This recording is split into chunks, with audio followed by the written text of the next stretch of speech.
ఈ రోజు నీ పైన కంపల్సరీ ఏమైనా ఉందంటే అది రోజుకి 5 పూట్ల నమాజ్. రోజుకి 5 పూట్ల నమాజ్.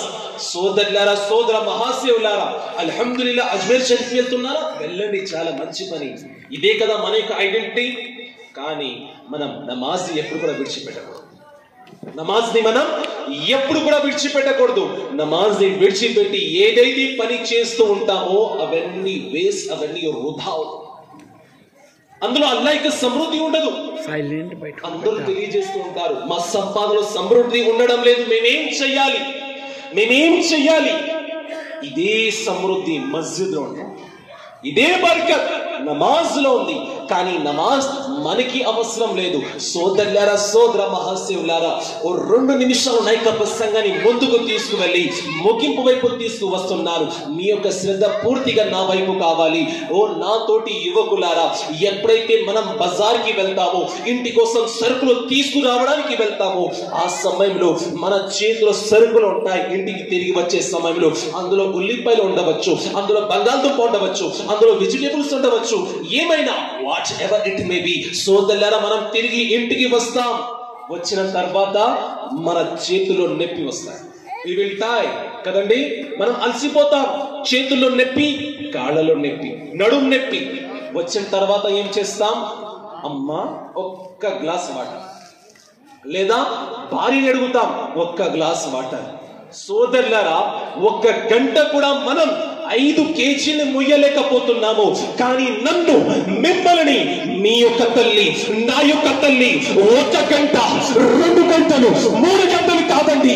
నా యొక్క తల్లి, మీ యొక్క తల్లి మిమ్మల్ని, నన్ను మొత్తం 9 నెలలు తన యొక్క గర్భంలో మోసింది. ఆ సమయంలో తను ఏం చేసిందో మనకి అర్థమవుతుందా? సోదరులారా, తను పడుకునే విధానాన్ని మార్చింది, మాట్లాడే విధానాన్ని మార్చింది, తినే పదార్థాలు మార్చింది. ఎవరి కోసం? నా ఆనందం కోసమే కదా, మీ ఆనందం కోసమే కదా.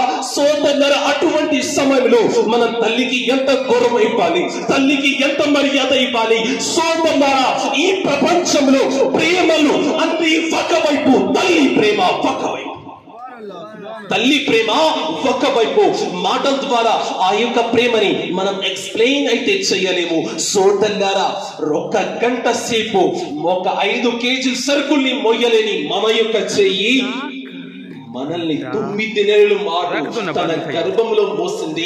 తనకు బిర్యానీ తినడం అంటే ఎంతోగానో ఇష్టం, తినడం మానేసింది. తను పడుకునే విధానాన్ని మార్చేసింది. సోదరులారా, ఎందుకు? మన కోసమే కదా. అటువంటిప్పుడు తల్లికి ఎంత గౌరవం ఇవ్వాలి, ఎంత మర్యాద ఇవ్వాలి. సోదరులారా, ఈ ప్రపంచంలో మరో మనిషిని ఒక్క మాట అన్నా సరే ఎవ్వరు కూడా భరించరు. నీ మిత్రుడైనా, నీ ఇరుగు పరుగులో ఉన్న వారైనా ఒక్క చిన్న మాట అన్నా సరే వారు భరించలేరు. కానీ అదే తల్లిని ఒక యువకుడు ఎన్ని మాటలు అంటాడు, అయినా సరే తల్లి భరిస్తుంది. ఎందుకు? రక్తాన్ని పంచుకో పుట్టిన మనం ఎన్ని మాటలు అన్నా సరే అది భరిస్తుంది. తన యొక్క మనసు కరిగిపోతూ ఉంటుంది, తన యొక్క మనసు కొవ్వొత్తు మెల్లి కరుగుతా ఉంటుంది. అయినా సరే ఒక యువకుడు తన యొక్క గొప్పతనాన్ని ఎప్పటికీ అర్థం చేసుకోలేకపోతున్నాడు. అర్థమవుతుంది, తల్లి యొక్క గొప్పతనం మీకు కూడా అర్థమవుతుంది. ఎప్పుడైతే హజ్రత్ మూసా ఒక ప్రవక్త అల్లాహ్తో మాట్లాడడానికి కోహెనూర్ అనే పర్వతం ఎక్కుతా ఉన్నారో, ఆ సమయంలో అల్లాహ్ తెలియజేస్తున్నాడు, ఓ మూసా నిదానంగా రా, ఓ మూసా మెల్లగా రా. ఓ అల్లాహ్, నేను మొట్టమొదటిసారి అయితే కాదు కదా నీ దగ్గరికి వస్తుంది మాట్లాడడానికి. నేను ఎన్నోసార్లు ఇంతకు ముందు కూడా వచ్చి ఉన్నాను. ఓ మూసా, ఇంతకు ముందు వచ్చావు, ఇంతకు ముందు నాతో మాట్లాడావు. కానీ నువ్వు ఇంటి నుండి వెళ్ళిన తర్వాత నీ వెంట నీ తల్లి యొక్క దువా వస్తున్నది. ఆ దువాని చూసి నేను నిన్ను ఏమీ అనలేదు. ఇప్పుడు దువా చేసే తల్లి లేదు, నీ వెంట వచ్చే దువా లేదు. అందుచేత నిదానంగా రామంటున్నాను, అందుచేత మెల్లగా రామంటున్నాను. సోదరులారా, మనకి తల్లి యొక్క గొప్పతనం ఎప్పుడు అర్థమవుతుందో తెలుసా? ఎప్పుడైతే మన వెంట తల్లి యొక్క దువా ఉండదో ఆ సమయంలో తల్లి యొక్క విలువ మనకి అర్థమవుతుంది. ఆ సమయంలో తల్లి యొక్క గొప్పతనం మనకి అర్థమవుతుంది. కళ్ళ ముందు తల్లి యొక్క శవం ఉంటుంది. ఆ సమయంలో తల్లి యొక్క గొప్పతనం మనం అర్థం చేసుకోగలము. ఎప్పుడైతే కళ్ళ ముందు తల్లి యొక్క శవం ఉంటుందో మనసు చెబుతుంది ఒక్కసారి అమ్మ అని పిలవాలనిపిస్తుంది. ఎప్పుడైతే శవం ముందుకు వెళ్ళి ఒక్కసారి అమ్మ అంటామో సోదరులారా ఆ శవం నుండి సమాధానం వస్తుంది.